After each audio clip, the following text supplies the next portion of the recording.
நம்ம காவேரிப்பட்டினத்துல tiffin lunch டின்னருக்குன்னு ஒரு தரமான ஸ்பாட் சொல்றோம், மறக்காம நோட் பண்ணிக்கோங்க. நம்ம காவேரிப்பட்டினம் ஹவுசிங் போர்ட் பஸ் ஸ்டாப்புக்கு ஆப்போசிட் இருக்கிற இந்த ஒரு கடை தான் friends and family restaurant. Morning 7:30 இருந்து இவங்க கிட்ட பார்த்தீங்கன்னா டிஃபன்லாம் ஸ்டார்ட் ஆயிட்டு இருக்கு. இவங்க கிட்ட தட்டு இட்லி, ஸ்டார் இட்லி, ரெகுலர் இட்லி, இட்லிக்கு சிக்கன் போட்டி வறுவல் மூணுமே அவைலபிளா இருக்குங்க.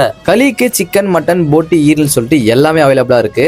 மீல்ஸ்ல வெஜ் காம்போவும் இருக்கு, நான்வெஜ் காம்போவும் அவைலபிளா இருக்கு. மதுரை ஃபேமஸ் ஆன நூல் பரோட்டா, கொத்து பரோட்டா, பன் பரோட்டான்னு சொல்லிட்டு எல்லாமே அவைலபிளா இருக்குங்க தரமான டேஸ்ட்ல. இந்த ஷாப்போட ஸ்பெஷல் காம்போ சொல்றேன், நோட் பண்ணிக்கோங்க. 2 சிக்கன் பிரியாணி வாங்கினா ஒரு chicken biryani free, 2 mutton biryani வாங்கினா ஒரு mutton biryani free. Chicken fried rice, சோமாலி ரொட்டி, tandoori half, chicken pepper masala, cool drinks எல்லாமே ஜஸ்ட் 499 மட்டும் தாங்க. Chicken fried rice, chicken tikka, cool drinks தான் பார்த்தீங்கன்னா ஜஸ்ட் 249 மட்டும் தாங்க. இந்த ஒரு ஆஃபர் சாட்டர்டே சண்டே வீக்கெண்ட்ல மட்டும் தாங்க. டிசம்பர் எண்ட் வரைக்கும் இந்த ஆஃபர் இருக்க போது. ஈவினிங்ல கிட்ஸுக்காகவே ஸ்பெஷலா இவங்க கிட்ட மினி இட்லின் அவைலபிளா இருக்கு. அந்த மினி இட்லில சாம்பாரை ஊத்தி தராங்க, வேற மாதிரி டேஸ்ட்டுங்க. கிட்ஸுக்கு பிடிச்ச மாதிரி hot idli, apple idli, diamond இட்லின்னு சொல்லிட்டு நிறைய டிஷஸ் அவைலபிளா இருக்கு. டிஃபன், லஞ்ச், டின்னர்லாம் உங்க ஃப்ரெண்ட்ஸ் அண்ட் ஃபேமிலி கூட டைம் ஸ்பெண்ட் பண்ணிட்டு ஜாலியா சாப்பிடணும் இந்த ஒரு ஸ்பாட் தரமா இருக்கும். ஃப்ரெண்ட்ஸ் அண்ட் ஃபேமிலி ரெஸ்டாரண்ட்டை ஒன் டைம் விசிட் பண்ணி பாருங்க. Tata, bye by.